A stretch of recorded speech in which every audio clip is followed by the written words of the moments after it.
Hoje, irmãos, nós vamos dar uma pausa na nossa série de sermões sobre o Sermão do Monte e nós vamos pensar sobre uma mulher chamada Ana.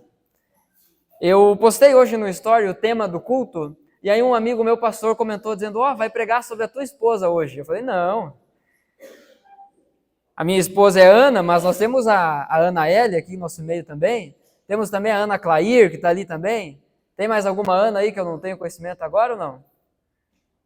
Bom, então pelo menos vocês três têm que prestar atenção no sermão de hoje. Pelo menos vocês três. Mas a ideia, irmãos, não é hoje nós nos reunirmos aqui para falarmos e pensarmos biblicamente aplicações apenas para a vida das mães. Porque isso aconteceu ontem. O chá das mães foi ontem.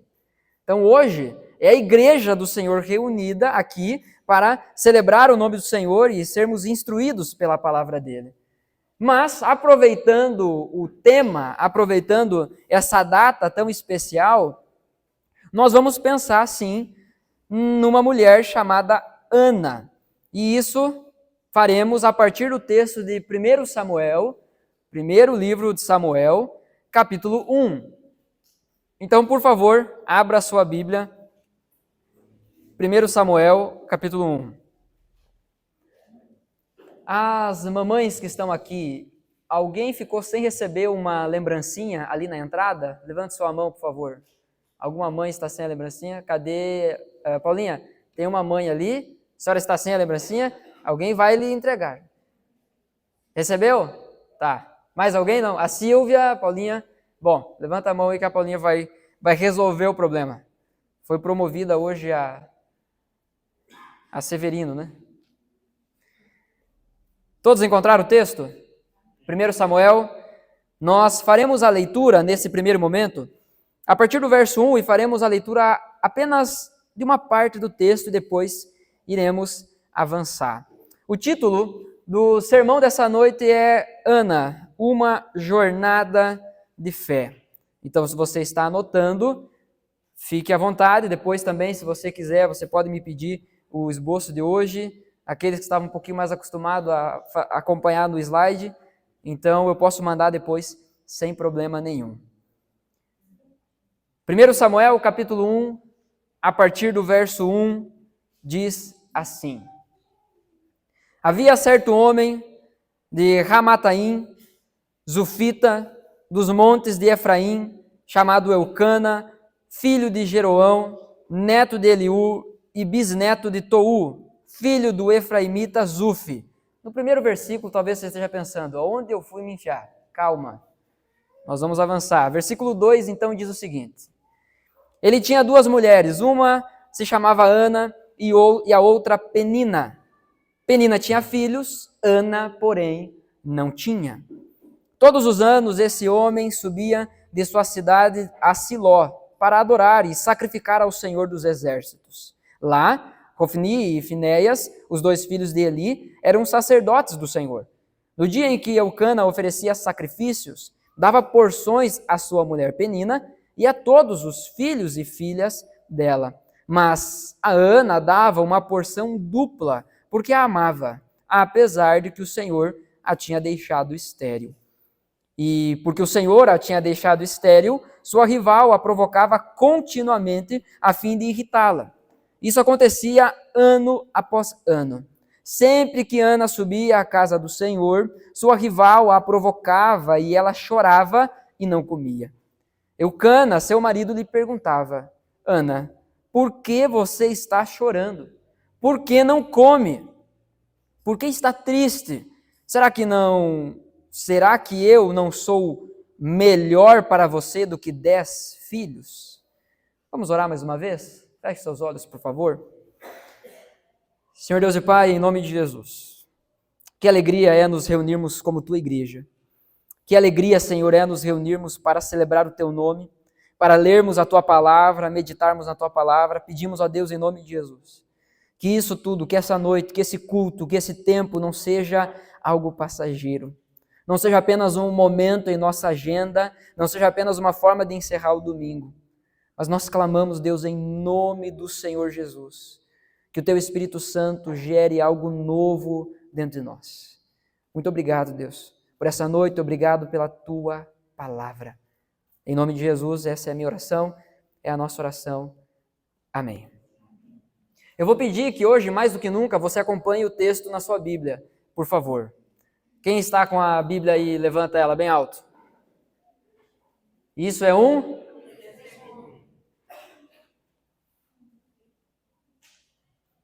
Quem aqui foi uma criança curiosa? Você foi uma criança curiosa? Eu era insuportável na fase do porquê. Sabe a fase do porquê? Que a criança, tudo que fala de porquê. Por quê? Pra quê? Como? Algumas respostas eu conseguia arrancar por meio da insistência, né? De tanto falar porquê. Até que daqui a pouco a minha mãe ou a minha tia, com quem morei boa parte da minha vida, respondia com toda a calma do mundo. Porque sim, guri! Algumas respostas eu conseguia na base da insistência, mas outras me eram negadas, porque certamente algumas respostas eu não tinha condição de processar, eu não tinha condição de entender as respostas. Ouvi essa semana uma irmã comentando sobre a criança, o filho, que chegou e perguntou para o pai, o que é isso num determinado lugar? O pai olhou e disse, filho, essa é uma conversa que vai demorar um pouquinho mais, nós vamos ter que ter ela outro momento. Na minha adolescência, a minha mãe sempre dizia, quando vocês forem pais, falava para os nossos irmãos, né, para mim e para os meus irmãos, quando vocês forem pais, vocês vão entender. Se referindo ao mais variado tipo de circunstância. E ela não podia estar mais certa. Tem coisas que eu entendo hoje apenas depois de ser pai. Tem coisas que nós queremos entender e queremos muito entender, mas nem sempre estamos prontos para ouvir a resposta. Às vezes a gente já cresceu o suficiente e se torna capaz de fazer perguntas inteligentes, mas não crescemos o suficiente, não amadurecemos o suficiente para ouvir as respostas dessas perguntas inteligentes. Porque perguntas inteligentes, perguntas complexas, possuem também respostas complexas. E por suas respostas serem complexas, a aplicação, então, a prática daquilo que se aprendeu, é ainda mais complicado. Então, ainda que a gente saiba elaborar algumas perguntas e fazer isso de uma forma bem feita, não quer dizer que estamos sempre prontos para receber as respostas. Tem um tipo de conversa, irmãos, que Deus só tem com adulto. Tem um tipo de conversa que Deus só trata com aqueles que já cresceram. E quando eu digo isso, não me refiro somente à idade cronológica. A Martina tem 6 anos. O Mateus fez hoje 10, né? A Martina fazendo 6, é 6, né? E o Mateus fazendo 10. Da Martina deve ser exigido e esperado aquilo que uma criança de 6 anos pode fazer. Aquilo que uma mulher de 6 anos pode fazer. E é claro, dando uma esticada para que desenvolva, né? Da mesma forma, o Mateus, ele fez 10 anos. Deve-se, então, ser cobrado do Mateus aquilo que um homem de 10 anos consegue entregar.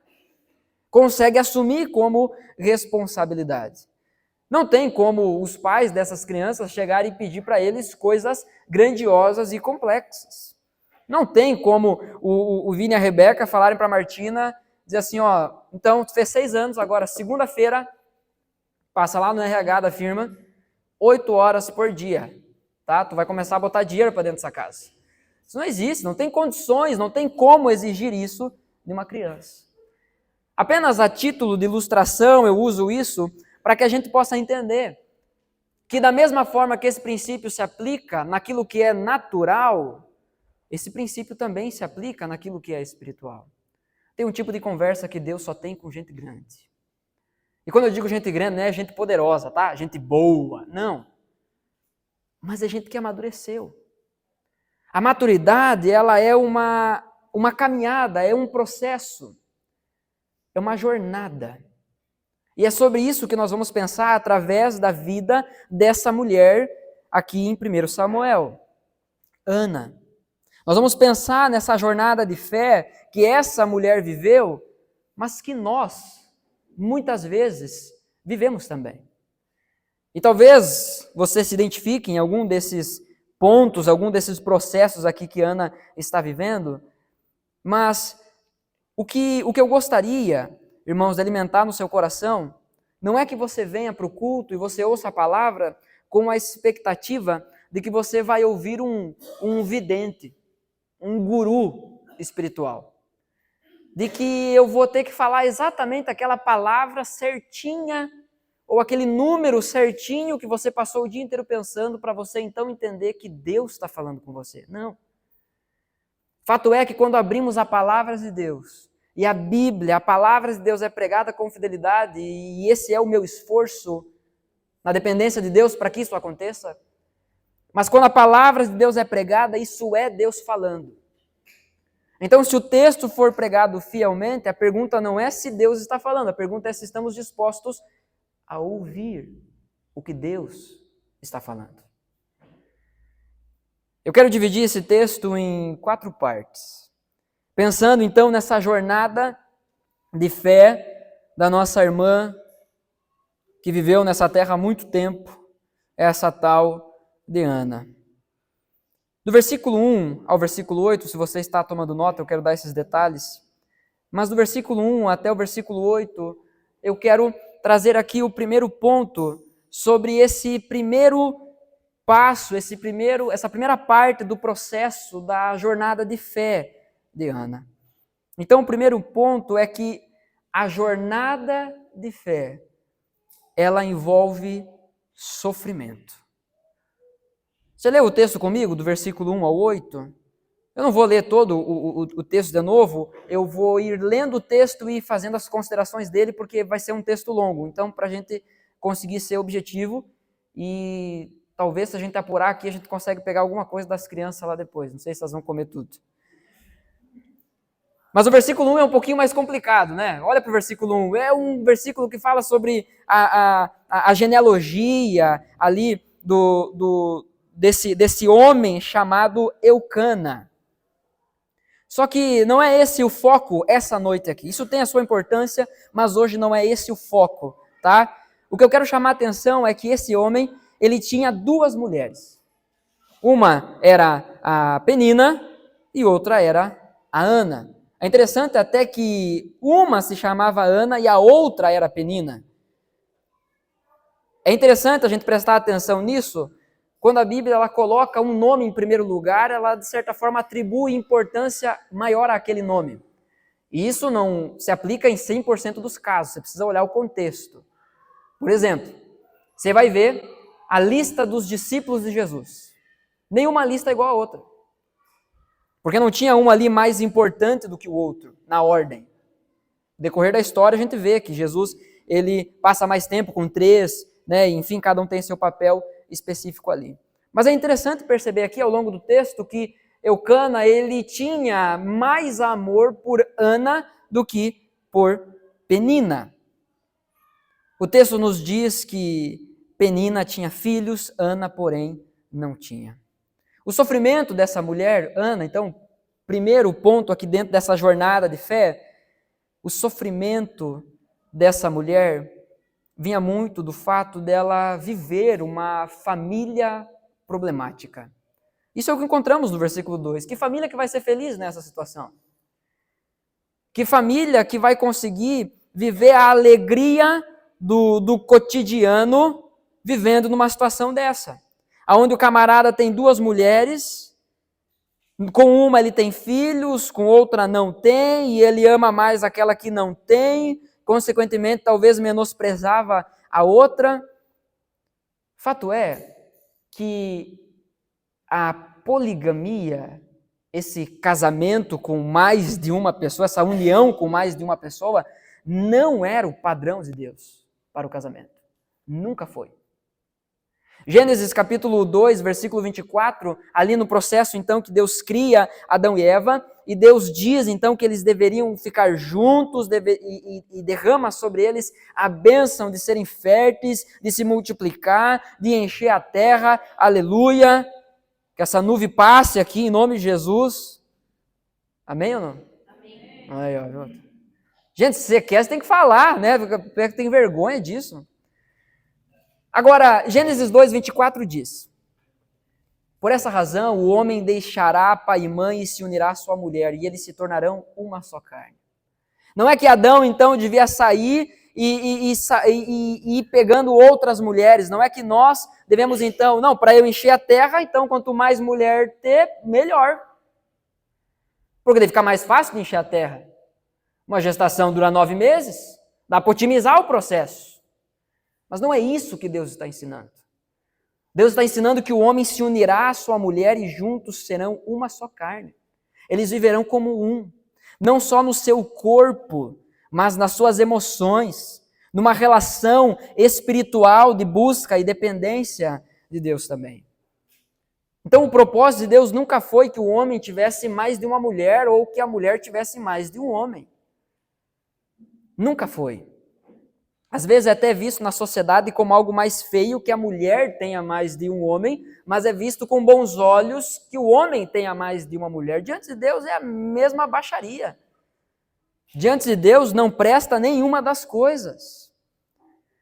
É interessante que Deus, quando inspira a Escritura, quando leva os autores bíblicos a escrever aquilo que temos hoje como palavras de Deus, Ele não leva os autores a esconder aquilo que é errado sobre os personagens da Bíblia. Ele não diz aqui que Eucana tinha uma mulher chamada Ana e amava muito ela, mesmo ela não tendo filhos. Então ele mostra o pecado. E isso acontece sobre muitos outros homens da Bíblia também. Sobre outras mulheres da Bíblia também. Sobre muitos personagens da Escritura. Foi isso que eu quis falar e me embananei tudo, sobre outros personagens. O pecado, porém, em Gênesis 3, que é o capítulo mais trágico da Escritura, o relato da queda, quando o pecado ele entra na existência humana, quando ele entra no coração do ser humano, ele traz uma busca por independência. Só que isso é destrutivo. O ser humano, então, ele olha para Deus e ele tem a brilhante ideia de que ele não precisa de Deus. Ou talvez não precisa tanto assim de Deus. Toda vez que o homem toma um caminho diferente do que Deus deseja, o resultado é desastroso. Se a gente abrisse aqui para falar, se fôssemos sem vergonha, no bom sentido da expressão, se abríssemos aqui para falar sobre os caminhos errados que tomamos e quantas vezes demos com a cara no muro, a gente viraria madrugada aqui testemunhando das nossas más decisões. Todos nós aqui, as crianças já saíram, todos nós aqui já viveram o suficiente para entender isso. Que decisões ruins levam a resultados ruins. O melhor caminho, com certeza, é aquele caminho que Deus tem para nós. Jeremias capítulo 29, versículo 11, diz isso claramente, o Senhor Deus dizendo através do profeta Jeremias, eu sei os planos que tenho para vocês. Planos de esperança, planos de futuro.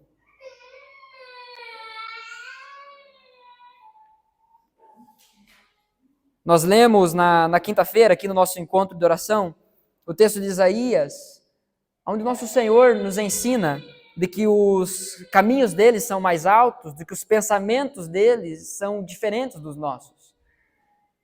São coisas que vêm do céu e esses são os caminhos que Deus deseja que a gente siga. É fácil, portanto, presumir que a vida dessa família, a vida cotidiana dessa família era um verdadeiro caos. Pensa, você que é casado aí, com uma mulher só. Tem dias e dias, né? E tem um dia que parece dias, de tanta coisa que acontece dentro. Mas pensa como era a situação dessa família.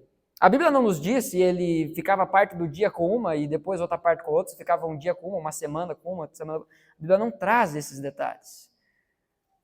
Mas está posto aqui diante de nós essa realidade. A jornada de fé dessa mulher é marcada por sofrimento. E uma das coisas que trazia sofrimento era uma família problemática.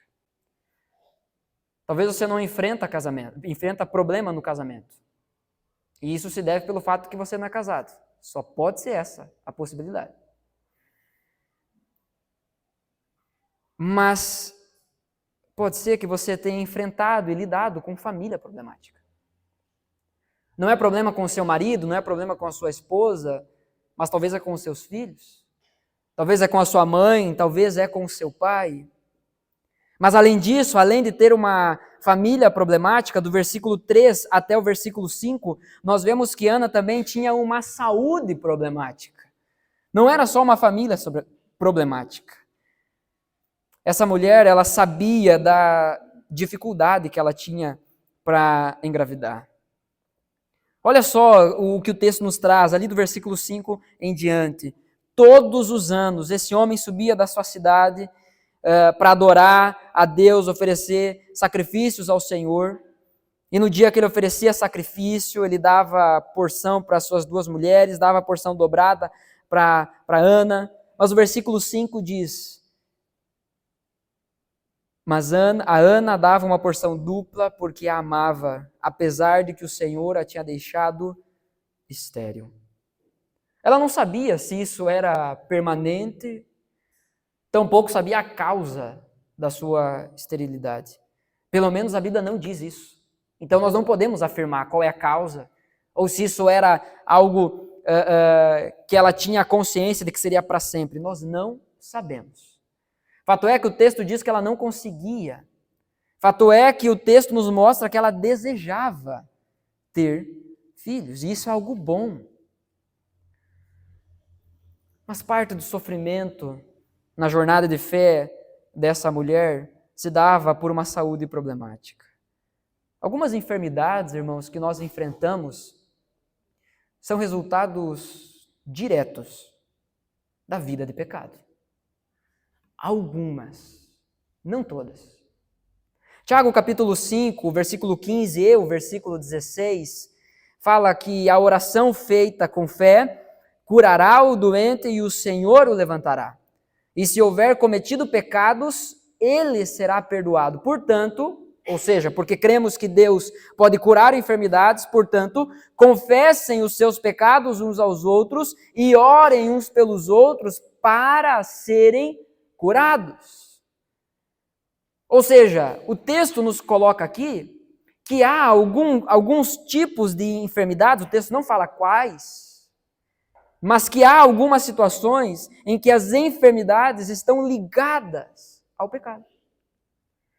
Poderíamos fazer algumas ligações objetivas, claras, nesse sentido. Se eu não cuido do meu corpo, se eu não cuido da minha saúde, e glória a Deus por essa igreja que tem se levantado um movimento aqui por cuidado com a saúde, né? Ninguém pode tomar um refrigerante em paz mais dentro dessa igreja, que tem alguém dizendo, vai se envenenar. Começa assim, a mudança começa assim, com o desconforto, com a fala, com o encorajamento, glória a Deus por isso. Só tem que cuidar para não ficar louco também, né? Daqui a pouco está querendo se alimentar só de fotossíntese, também não adianta. Mas glória a Deus por isso. A questão é, se eu vivo uma vida desregrada, se eu não cuido de nenhuma forma da minha saúde, aí eu vou fazer exame, começo a descobrir um monte de coisa e penso, Deus está me punindo. Não, você se puniu, cabeção. É culpa tua.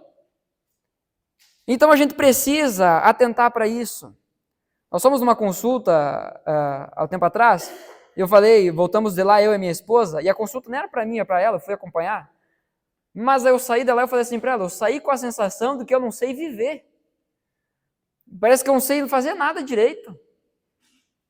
Então começamos aí a nos desafiar em vários sentidos e trabalhar para melhorar também a nossa questão de saúde.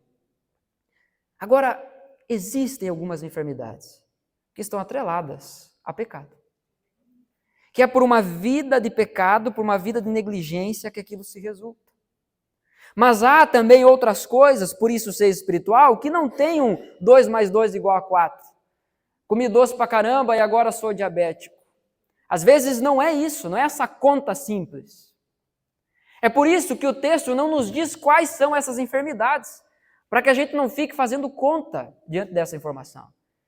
A verdade que Tiago nos traz é que devemos confessar os nossos pecados uns aos outros, para que sejamos curados dos nossos pecados, para que possamos abandonar os nossos pecados. para que sejamos curados dos nossos pecados, mas também da enfermidade que está ali, junto, sendo alimentada por uma vida pecaminosa.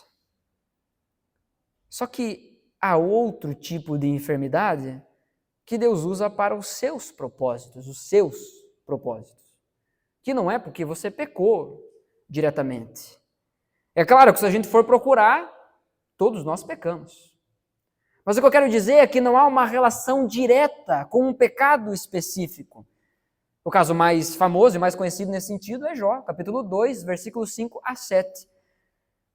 Quando Satanás, então, está conversando com Deus, e aí Satanás tem a audácia de dizer para Deus: estende a tua mão e fere a sua carne e os seus ossos, e com certeza ele te amaldiçoará na tua face. Qual que era a conversa aqui? Satanás já tinha tirado todos os bens materiais de Jó, Satanás já tinha sido instrumento ali, recebido a permissão para tirar a vida dos filhos de Jó, mas ainda assim Jó não tinha pecado contra Deus. E Satanás então vai prestar contas para Deus mais uma vez, porque no céu é assim que funciona, no mundo espiritual é assim que funciona, é Deus que manda, Satanás é o cachorrinho que obedece, não é duas forças coiguais. Satanás então vai prestar conta para Deus e Deus diz mais uma vez, ao invés de deixar Jó em paz, né? Não, ele diz mais uma vez: tu viu meu servo Jó? E é isso então que Satanás diz: claro, deixa eu ferir a carne dele, deixa eu tocar na pele dele, deixa eu tocar nos ossos dele, para ver se ele não te amaldiçoa. O Senhor Deus disse então a Satanás: pois bem, ele está nas suas mãos, apenas poupe a vida dele. Saiu, pois, Satanás da presença do Senhor e afligiu Jó com feridas terríveis, da sola dos pés ao alto da cabeça. Eu citei aqui o Jó 2, 5 a 7, mas o próximo versículo, versículo 8, vai dizer que Jó, ele coçava essas feridas como que com cacos de vidro. Jó não estava passando uma situação muito difícil, muito fácil não. Só que nós conhecemos a história de Jó. Lá no final, a gente vê e percebe a grandeza de Deus e o cuidado que Deus tinha com Jó, porque preservou a vida de Jó e tudo o que Jó tinha no início ele recebeu em dobro. Teve mais 10 filhos, ele não teve 20, ele teve mais 10. Porque aqueles que morreram, o texto nos indica que morreram no Senhor. Então não precisavam ser substituídos, estavam salvos. No fim, Jó termina a sua vida com 20 filhos. A diferença é que 10 já estavam na eternidade. Deus tinha o controle da história. Há enfermidades que são causadas pelos nossos pecados, mas há enfermidades que Deus usa para falar ao nosso coração algo que não entenderíamos de outra forma. No caso de Ana, é o próprio Senhor que a havia deixado estéril. Você lê o texto, né? O texto diz isso. Pois o Senhor havia deixado Ana estéril. O sofrimento de Ana passa também por um coração problemático. Como que você lida com essa informação? É muito bom, né? Muito bonito, né, Deus? O Senhor fala: vamos lá, encham a terra e dá a bênção apenas para minha rival, que é assim que o texto trata as duas. É muito bonito, né, Deus? O Senhor dizer que a gente tem que encher a terra e o Senhor dá a condição de ter filho apenas para outra. E para mim não. Como que um coração lida com essa informação? Como que um coração lida com essa realidade? É provável que ela vivesse de expectativas e frustrações. É provável que de época em época Ana talvez enchesse o coração de expectativa e pensasse: eu acho que agora eu terei o meu primogênito. Esse é o termo que os crentes gostam de usar para falar dos filhos, né? Primogênito, né? Acho que agora será o momento em que eu terei meu filho, mas o tempo passava e se concretizava mais uma vez uma nova frustração. E toda essa dor, toda essa angústia era potencializada pelas provocações de Penina. Porque o texto diz que Penina ficava provocando ela. Ficava dizendo: eu tenho, tu não. Parece criança, né? Mas nesse contexto, isso é cruel. É uma crueldade sem tamanho. A que ponto alguém precisa chegar para fazer esse tipo de provocação? Tais provocações eram tão cruéis porque atacavam a fé de Ana e a bondade de Deus. Porque o texto diz que era quando eles subiam à casa do Senhor, quando chegavam diante de Deus para oferecer culto. E aí Penina começava com as suas brincadeiras. Talvez fazia isso antes, eu não sei, mas o texto aqui nos diz que nesse momento especialmente, essas provocações aconteciam. E diante de Deus, essas provocações, elas têm esses dois lados. Elas insultam a fé de Ana, porque, eu acho que tu não tem fé, hein? Olha, eu tenho fé, olha quantos filhos Deus me deu. Eu tenho fé, olha quanta bênção eu tenho. Você não tem isso porque você não tem fé. Você está sofrendo porque você não tem fé.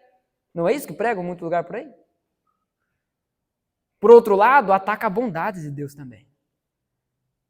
Olha aí, como Deus foi bom comigo, mas Deus não é bom contigo. Certamente Penina não era uma boa companhia. Conforme a gente vai avançando no texto, a gente começa a perceber por que o texto diz que ela era uma rival. Havia uma falta no coração de Ana.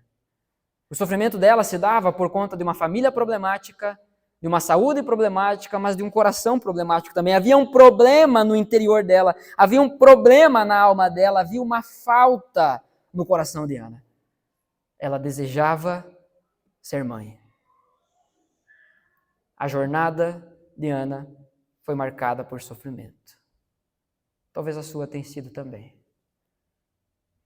Vamos avançar no texto.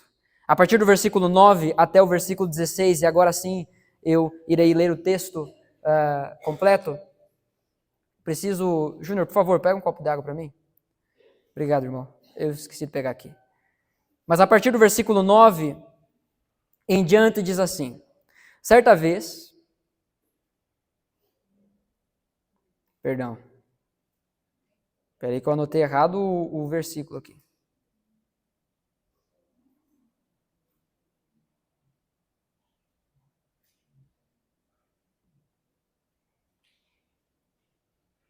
Isso, é o 9 mesmo.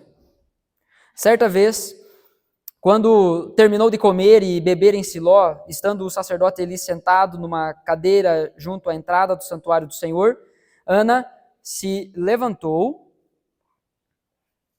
Obrigado, irmão. Ana se levantou e com a alma amargurada chorou muito e orou ao Senhor.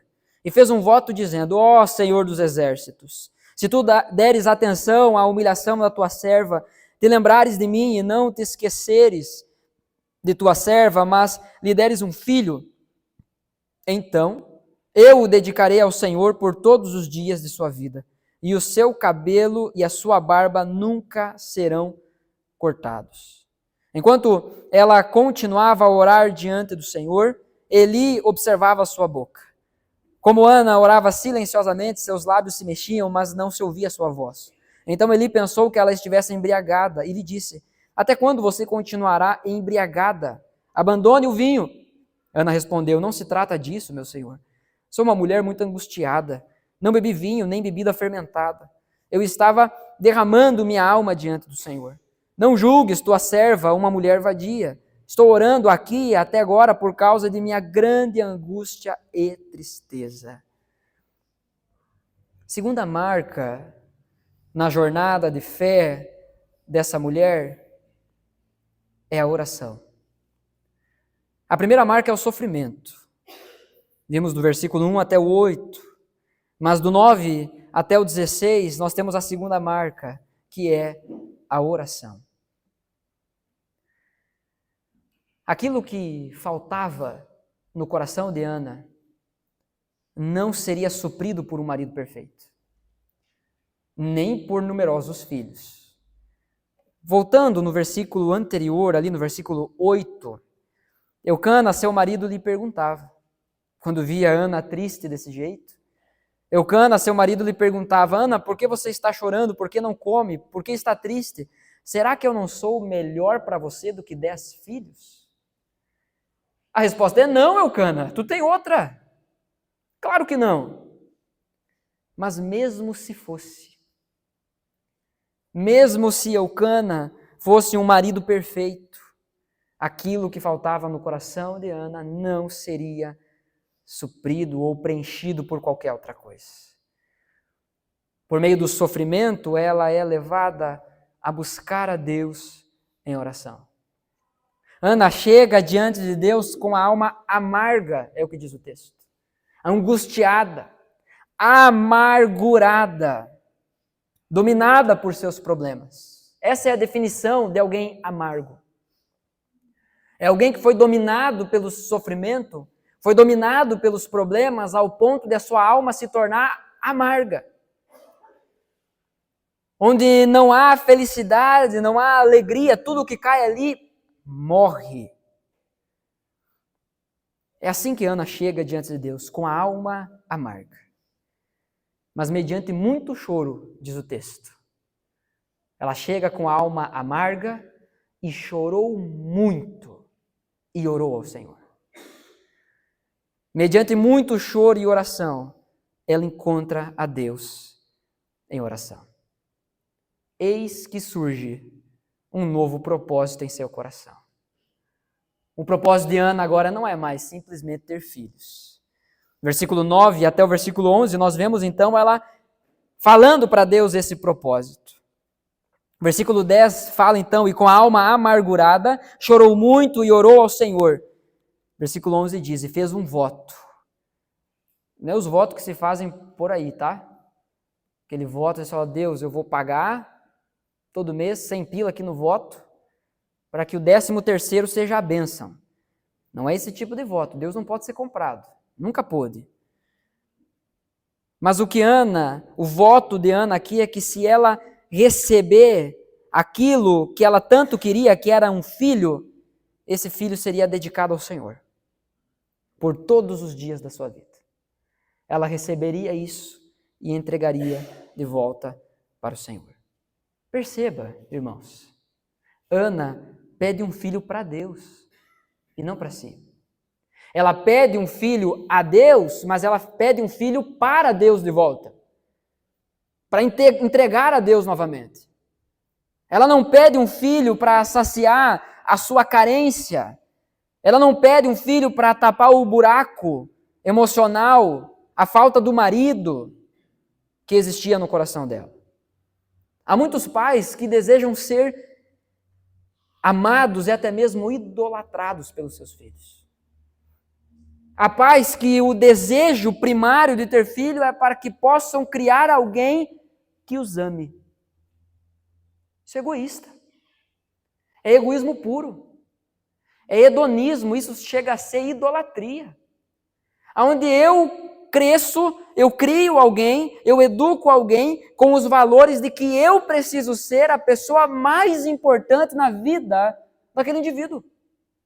Onde eu devo me tornar Deus na vida do meu filho.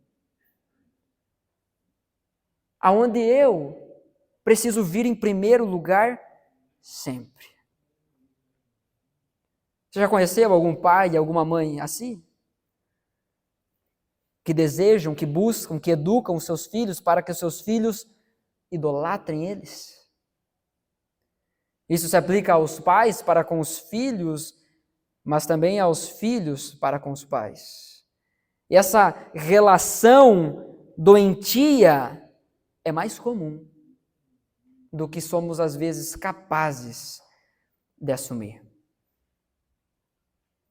Mas perceba que a angústia de Ana está diante de Deus. Não é mais uma mulher sofrendo somente, mas é alguém que dá mais um passo na sua jornada de fé. E esse segundo passo é onde ela vai para a oração. E a angústia dela, o sofrimento dela, não é apenas alguma coisa que existe em seu coração, mas agora é algo que está diante de Deus. O versículo 12 diz, enquanto ela continuava a orar diante do Senhor, Eli, que era o sacerdote da época, observava a sua boca. E o texto fala que ela orava silenciosamente, ela apenas mexia a sua boca. E aí o sacerdote, que seria o líder religioso daquela época, o responsável do templo, resolve fazer uma brilhante suposição. Bêbada. Ana entendeu que a sua aflição não deveria estar diante dos homens somente, mas diante de Deus, principalmente. Porque todo ano ela ia de novo no templo. Mas parece que nesse momento algo muda. Nesse momento ela para apenas de levar o seu sofrimento, mas ela começa também a levar o seu coração em oração diante de Deus. Tanto é que quando ela foi acusada de estar embriagada, ela deixa claro que era angustiada. Ela não fica apenas se defendendo, não, eu não bebo, eu não faço isso, eu não faço aquilo, não. Ela abre o coração dela pro sacerdote que estava ali, que deveria sim ser capaz de instruí-la, que deveria ser capaz de talvez se abaixar ao lado dela e orar junto com Ana. Mas não, ele era um líder ruim. Os filhos dele, se você for procurar melhor a história, os filhos dele faziam barbaridades dentro do povo. No ambiente de culto, eles roubavam as ofertas, faziam coisas que não deviam. Mas essa mulher, ela tinha aprendido o que significava derramar-se diante do Senhor. A pergunta que eu faço a você é: você já? Você já aprendeu o que é derramar-se diante do Senhor? Porque qual que era o estado dessa mulher? Para que alguém chegasse para ela, olhasse para ela e dissesse assim: sua Paula está bêbada. Certamente ela estava descontrolada. Certamente ela não estava ali com a mãozinha no colo, sentada que nem uma dama, né, uma lady, com a mãozinha no colo, a cabeça baixada e só orando em silêncio, porque Deus conhece o meu coração. O texto diz que ela estava angustiada, que com muito choro ela se coloca diante de Deus. Porque o sofrimento dela era real. E ela entendeu que precisava lidar com esse sofrimento diante de Deus. A jornada de Ana é marcada por sofrimento, mas a jornada de Ana é marcada por oração. A sua jornada de fé tem sido marcada por oração? Ou apenas por murmuração? Alguém já disse certa vez que a murmuração é a canção cantada no inferno. É a canção dos demônios. Ela ora. E a oração, ela leva então Ana a um novo passo na sua jornada de fé, que é a esperança. E esse é o terceiro ponto do nosso texto. Versículo 17 até o versículo 20 diz assim: Eli respondeu: vá em paz, e que o Deus de Israel lhe conceda o que você pediu. Ela disse: espero que sejas benevolente para com tua serva. Então ela seguiu seu caminho, comeu, e seu rosto já não estava mais abatido. Na manhã seguinte, eles se levantaram e adoraram o Senhor. Então voltaram para casa em Ramá. Eucana teve relações com sua mulher Ana, e o Senhor se lembrou dela. Assim Ana engravidou e no devido tempo deu à luz um filho, e deu-lhe o nome de Samuel, dizendo: eu o pedi ao Senhor. Em sofrimentos agonizantes, seja físico ou emocional, todos nós corremos para agarrar-nos em algo concreto que nos dê segurança. Para onde você tem corrido? Quando o sofrimento chega, quando a agonia chega, quando aquilo que nos fere tanto ao ponto de tentar amargurar a nossa alma, nos destruir por dentro. Quando esse tipo de coisa bate à nossa porta, para onde nós corremos? Todos nós corremos para algum lugar. Talvez você diga: não, eu não corro para ninguém, eu resolvo sozinho. Pois bem, esse é o lugar para o qual você corre. Você mesmo. Mas afinal, irmãos, o que existe de concreto na existência?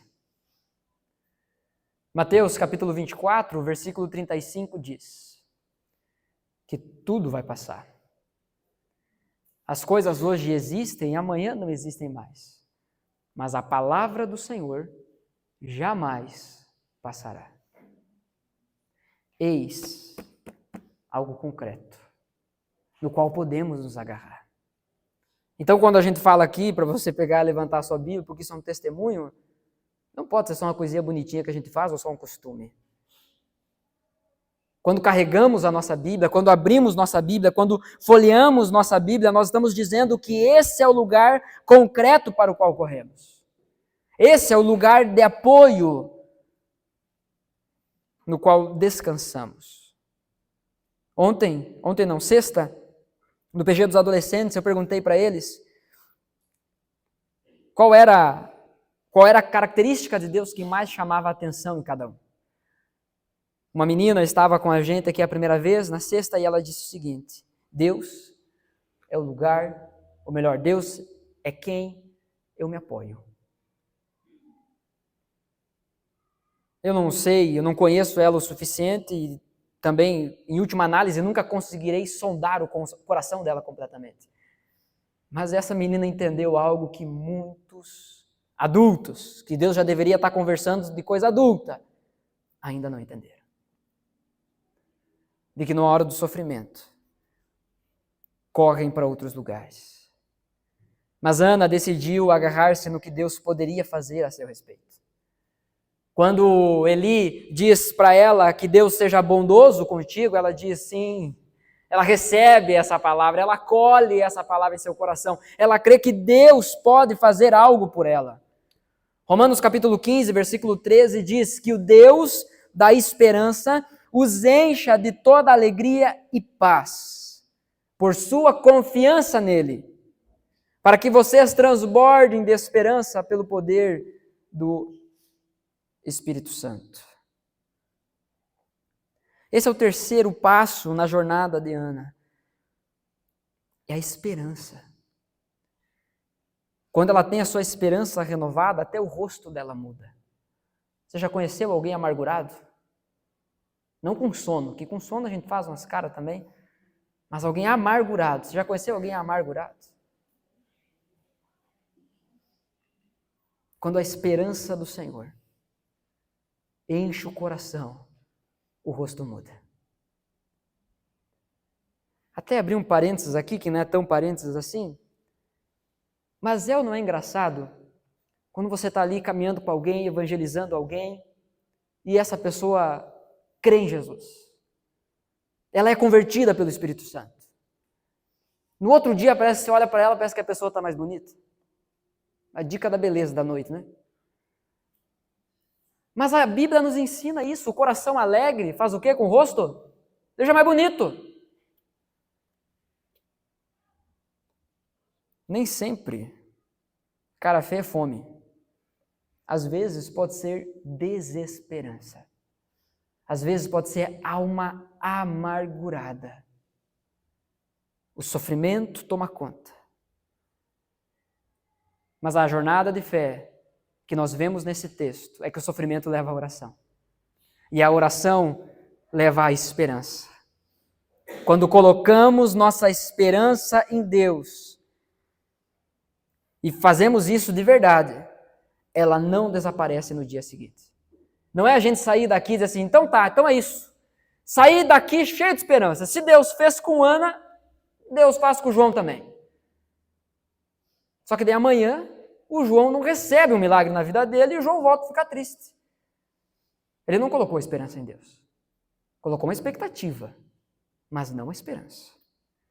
Quando colocamos a nossa esperança em Deus, ela não desaparece no dia seguinte. O que acontece? O que o texto diz? Que eles acordam no outro dia, eles comem, então aquela que antes não queria nem comer, agora já comeu, está feliz, está faceira, adora o Senhor de novo e voltam para casa. A gente precisa entender que ter esperança não significa esperar passivamente. Ela chega em casa e ela se deita com seu marido, ela tem relações com seu marido e é a partir disso que ela engravida. Gestação milagrosa foi só com Maria. Nascimento virginal foi só com Maria. Não era a promessa que Ana tinha recebido. Só que às vezes a gente fica nessa, não fica? Eu coloquei minha esperança em Deus. E agora eu vou cruzar meus braços, vou levantar as minhas pernas e Deus que se vire. Na verdade, é bem mais provável que Deus vire você. Levante suas pernas, lhe dê um tombo, para que você se mexa e ande nos caminhos que Ele tem para você. Colocar a esperança em Deus é crer naquilo que Deus pode fazer e buscar isso. É o rei Davi falando no Salmo 27, se eu não me engano, não lembro agora a referência, mas é Davi dizendo que ele falando com a sua própria alma, com o seu próprio coração, ele diz assim: a minha alma, o Senhor diz, busque-me. E eu digo para minha alma, buscarei o Senhor. Parece conversa de louco. Ele conversando consigo mesmo, mas é isso. É essa decisão de ir atrás daquilo que Deus tem. Não é ficar inventando promessa. Não é ficar inventando coisa que Deus daria, que Deus nunca disse. Mas é buscar aquilo que Deus tem de fato para nós. Não é esperar passivamente. A esperança é algo concreto. Quando Samuel nasceu, a mãe de Samuel não disse, meu tesouro. Porque tem umas mães aí que parecem a Dona Florinda, né? Tesouro. Ela não olhou pro filho dela e disse, riquinho. Não. O nome naquela época tinha muito significado. Você sabe o que seu nome significa? O meu nome significa grande homem. Olha isso aqui. Agora, naquela época, o nome carregava um significado e as pessoas sabiam o significado. E por saber o significado, colocavam o nome. Como é que é teu nome, irmão? Marcos, sabe o significado do teu nome? É isso. Não faz diferença nenhuma para nós. Né? Só que naquela época, Marcos, quando Ana olha para o filho dela, e ela diz, Samuel, eu o pedi ao Senhor. Ela se lembra. Quando ela alcança aquilo que Deus tinha prometido, ela não esqueceu de Deus. Ela não esqueceu da sua jornada. Ela sabia que quem tinha dado aquilo para ela era Deus. E ela sabia muito bem que ela tinha pedido para Deus para fazer o quê com Samuel? Fazer o quê? Entregar, consagrar, devolver a Deus. Ela reconheceu que era do Senhor. A jornada de Ana foi renovada pela esperança. E aí nós entramos no quarto e último ponto, então, dessa jornada de fé. Dos versículos 21 até o final do capítulo, nós temos a entrega de Ana. O texto diz, quando no ano seguinte Eucana subiu com toda a família para oferecer o sacrifício anual ao Senhor e para cumprir o seu voto, Ana não foi e disse ao seu marido, depois que o menino for desmamado, eu o levarei e o apresentarei ao Senhor, e ele morará ali para sempre. Disse Eucana a seu marido, faça o que lhe parecer melhor. Fique aqui até desmamá-lo, que o Senhor apenas confirme a palavra dele. Então ela ficou em casa e criou seu filho até que o desmamou. Depois de desmamá-lo, levou o menino, ainda pequeno, à casa do Senhor em Siló. Você teria coragem de fazer isso, mamãe? Levar seu filho ainda pequeno?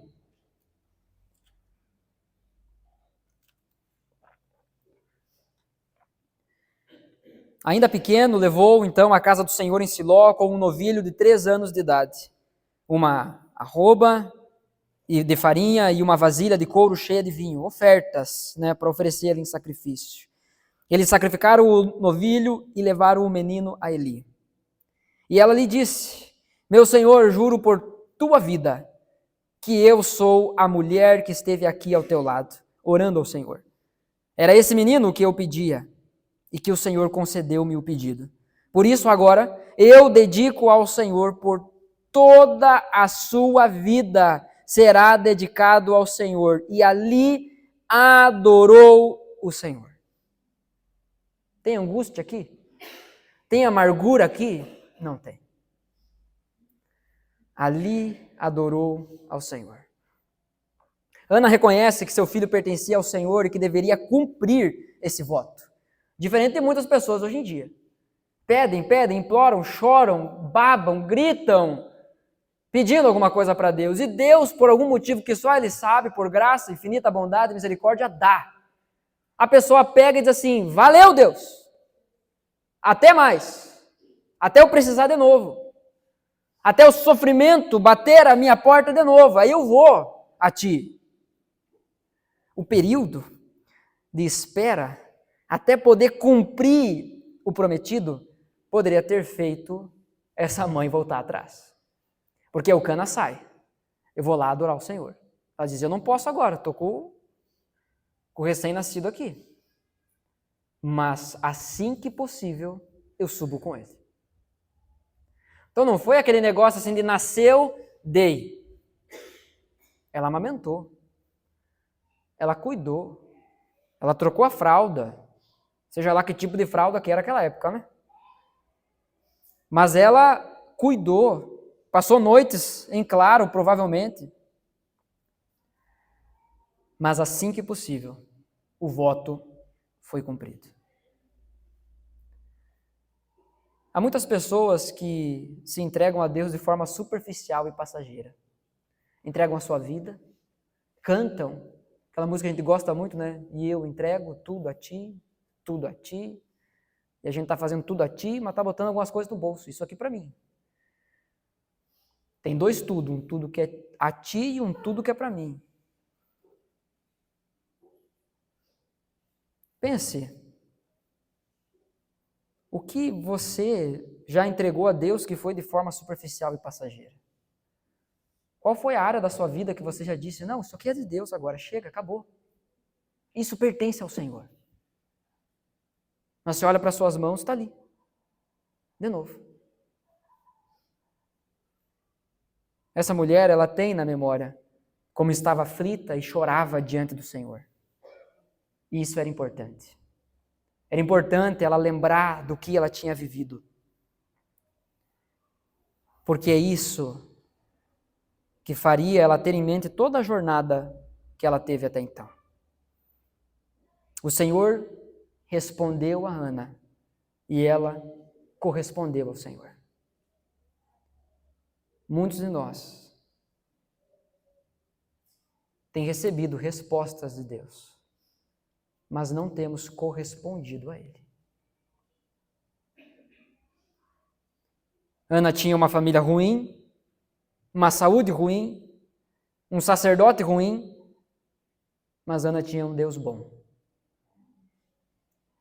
Qual é a nossa desculpa? É interessante, esses tempos eu vi na rede social, 4 fotos de grandes empresas que começaram na garagem. E aí a pergunta embaixo: qual é a sua desculpa? Empresas internacionais aí. Aí um engraçadinho comentou lá: eu não tenho garagem. Não posso começar na minha garagem porque eu não tenho garagem. Às vezes a gente usa esse tipo de desculpa. Ah, mas eu tenho uma família ruim. Ah, mas a desculpa é que eu não tenho família. A minha desculpa é que a minha saúde é muito boa. Ana tinha tudo isso, tinha uma família ruim, uma saúde ruim, um sacerdote ruim. Ah, pastor, tu não conhece a minha família e tu não conhece a minha. Mas tu não sabe o que eu tenho enfrentado na minha saúde, talvez você não sabe o que eu tenho enfrentado na minha também. Ah, mas tu não sabe o meu pastor, ruim que só.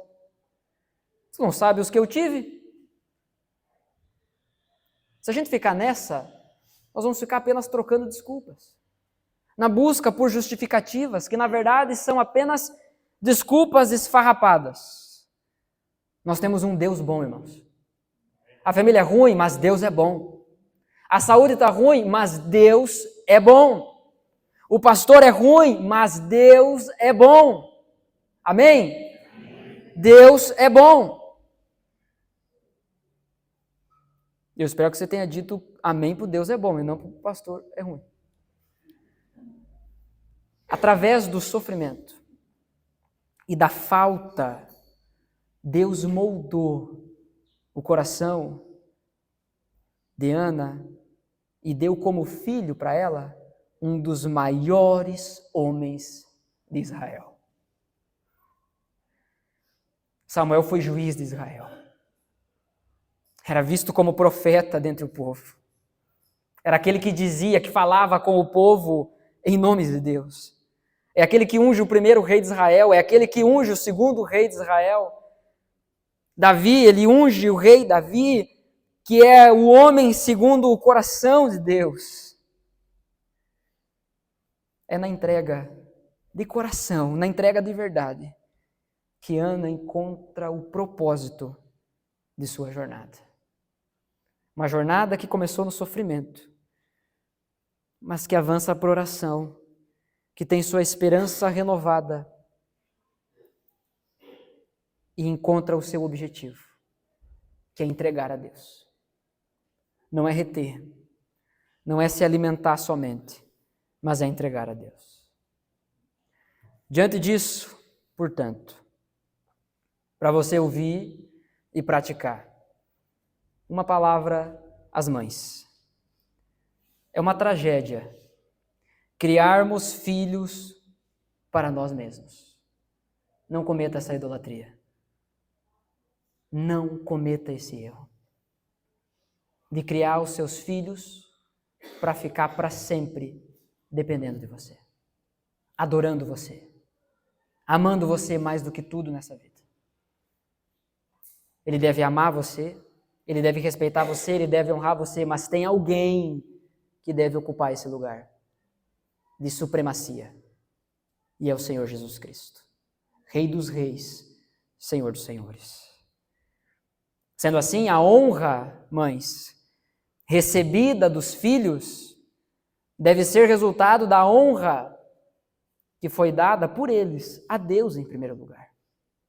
Porque se eles honrarem a Deus, se eles amarem a Deus, se você dedicar a sua vida, se você gastar a sua saúde, a sua vida, derramar a sua alma em prol da educação dos seus filhos num caminho de amor por Jesus, a honra que você receberá será a honra verdadeira. Porque os seus filhos irão primeiro honrar a Deus. Então, mães, amém? Agora uma palavra às que desejam ser mães. Os filhos devem representar a celebração do casamento e não sofrerem o peso da expectativa da salvação de um casamento. Filho não cura casamento. Filho não salva casamento. Nenhum filho deve ser gerado com esse peso, com a expectativa de que ele vem para ser o nosso Salvador. Porque se isso acontecer, o filho nasce como um idólatra. Como idólatra não, como um ídolo. Onde os pais o idolatram. Porque o filho é o elo entre os pais. O filho cresce, ou um dos dois vence o cabo de guerra, ganha o coração do filho, se foi o casamento. Então, as que desejam ser mães, entregue-se ao Senhor e veja cumprir-se os propósitos dele em sua vida. Se for ter filhos, amém. Se for não tê-los por meio natural, amém também. Há outras formas. E eu não me refiro apenas à adoção, mas quero usar aqui um outro exemplo. Conheço um casal aqui da nossa região. Ele é pastor, os dois trabalham no ministério ativamente. Conheço ele já há alguns anos. E faz pouco tempo que eu ouvi eles dizer: as pessoas vêm e nos perguntam por que nós não tivemos filhos. As pessoas até acham que a gente é contra filhos, que a gente não queria ter filhos. Mas a gente queria, e queria muito. Mas Deus disse não. E então nós estamos dedicando a nossa vida para gerar filhos espirituais. Não nossos, mas do Senhor. Onde nós nos responsabilizamos, nós cuidamos, nós oramos, mas são filhos do Senhor. E é claro que na prática acabam ocupando esse papel de paternidade, de responsabilidade na vida das pessoas. Conheço e posso dizer até de certa forma de perto essa família, que muitas vezes me acolheram na casa deles, que muitas vezes me abençoaram.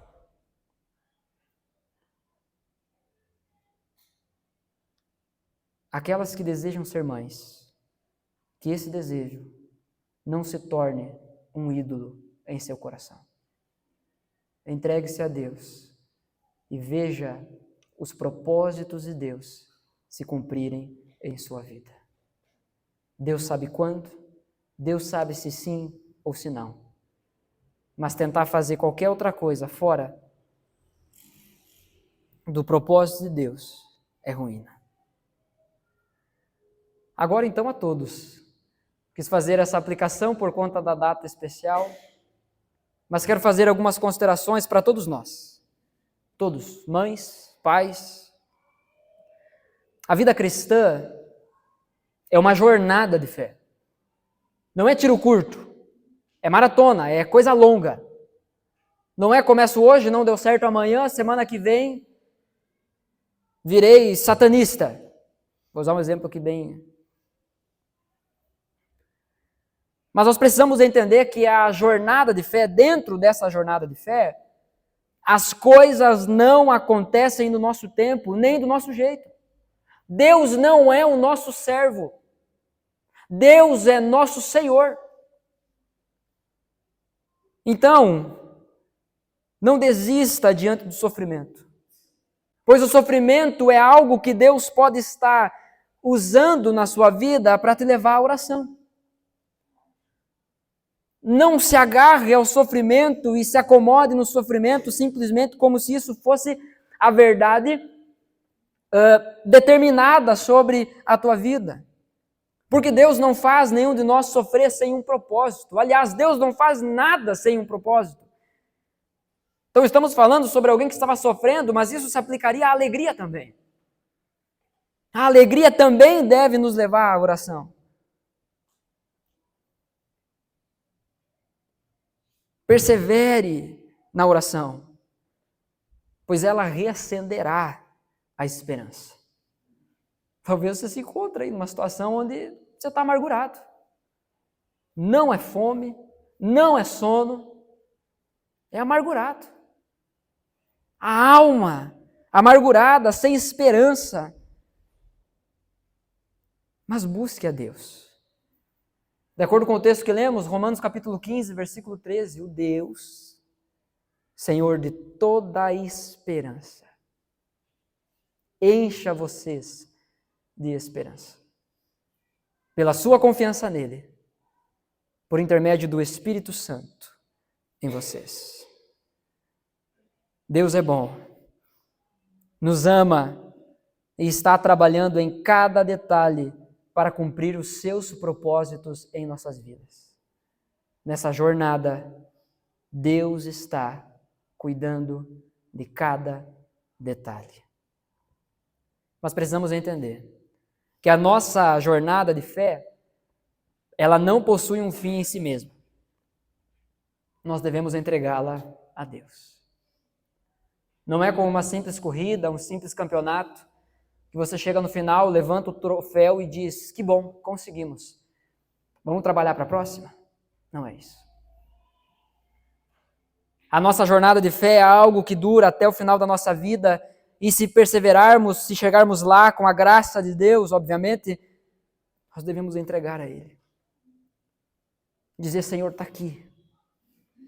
A glória é tua. O mérito é teu. O que você tem feito na sua jornada de fé? Experimente pedir para alguns crentes contar os seus testemunhos. A jornada de fé é marcada de luta e vitória. Luta e vitória. E oração, e jejum, e de joelho, e voto, e promessa. Mas não tem nada de glória para Deus. Não tem nada de o filho nasceu, mas está aqui, Senhor, é teu. É tudo teu. Nós não podemos ser o tipo de pessoa que vive a jornada de fé apenas querendo as coisas de Deus. Afinal, irmãos, a melhor coisa dessa vida não são as bênçãos que Deus pode dar, mas é o próprio Deus que se entregou por nós. Feche seus olhos, eu quero orar pela sua vida.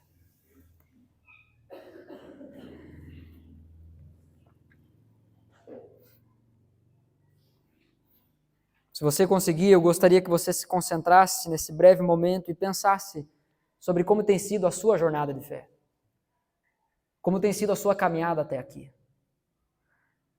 Certamente tem envolvido sofrimento. Isso é certo. Alguns num nível maior, outros num nível menor, mas certamente a jornada de todos aqui envolve sofrimento. Mas eu quero te convidar a dar um passo a mais hoje. Adiante desse sofrimento, você se colocar em oração. Você clamar a Deus e chegar do jeito que você está. Angustiado, brabo, amargurado, revoltado com Deus. Bom, Ele é o lugar seguro no qual nós podemos despejar o nosso coração. Onde nós podemos lavar a roupa suja.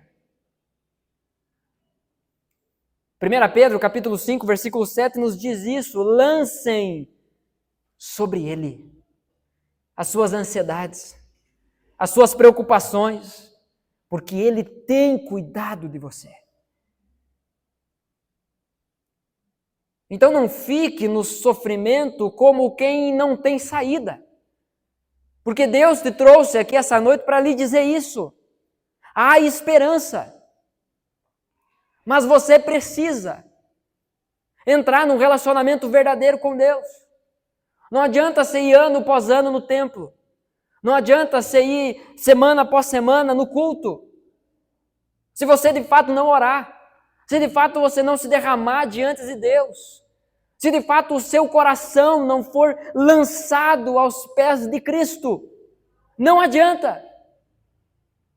Porque só assim, irmãos, que mesmo que ainda não tendo recebido a bênção que almejamos, a nossa esperança será renovada. Então ore ao Senhor e peça a Ele. Talvez você se encontre numa situação como o da visão de Ezequiel, um vale de ossos secos. Mas Deus pode fazer um milagre. E Deus pode gerar vida novamente. Então peça a Deus. Ele está ouvindo você. Peça a Deus, Senhor, olha para mim. Olha para o meu sofrimento. Olha para a minha dor, Senhor. Peça a Deus, Deus me ajuda a crescer no relacionamento contigo, em oração, em devoção à tua palavra. Porque aí, meu irmão, você experimentará dentro de você a esperança sendo renovada. E um povo que colocou a esperança em Deus é um povo imparável. Porque nós sabemos que estamos do lado vencedor. Não tem sofrimento, não tem provocação, não tem aflição que nos destrua. Porque o Senhor é o nosso Deus.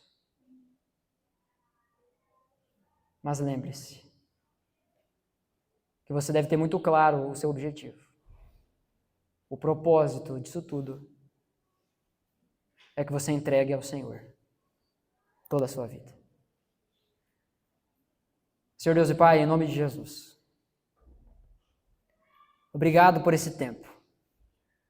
Obrigado, Senhor, pela Tua palavra. Obrigado porque ela é viva e é eficaz. Obrigado, Senhor, porque a Tua palavra é mais afiada que uma espada de 2 gumes. Ela entra no mais profundo do nosso coração e nos fere. Obrigado, Senhor, porque é a partir dessa ferida que somos curados. É a partir dessa ferida que passamos a te amar. Obrigado, Senhor, porque é chegando diante de Ti, muitas vezes chorando, amargurados, desesperados, é chegando diante de Ti que o Senhor vai renovar o nosso coração, o Senhor vai renovar a nossa esperança. Nós queremos sair daqui, ó Deus, com uma esperança no Senhor, mas também com as nossas vidas realmente rendidas a Ti. Por mais que a nossa vida hoje esteja um caos, por mais que tudo em que vínhamos colocando a confiança tem falhado, nós sabemos, ó Deus, que Tu nos ouve e Tu não falha. Tu nunca falharás, Senhor. Eis o nosso sofrimento. Eis a nossa oração. Dá-nos da Tua esperança, para que possamos devolver tudo para o Senhor. Em nome de Jesus. Amém.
Jesus. Nós louvamos o Senhor, agradecemos a Ti pela Tua fidelidade, pelo Teu imenso amor. Agradecemos a Ti, Senhor, que mesmo em meio a dificuldades, mesmo diante de situações ruins, desconfortáveis, o Senhor continua sendo bom, o Senhor continua sendo fiel, o Senhor continua sendo amoroso, gracioso, misericordioso, justo, santo, eterno. Louvado seja o Teu nome, Senhor. Pedimos, ó Pai, que o Senhor nos dê a capacidade, que Teu Espírito Santo gere em nós a capacidade, e que tudo aquilo que vier à nossa mão, nós possamos entregar ao Senhor, para a glória do Teu nome. Sejam coisas, sejam bens, sejam pessoas, que tudo, Senhor, que o Senhor confiar a nós, seja consagrado a Ti. Em nome do Senhor Jesus. Amém.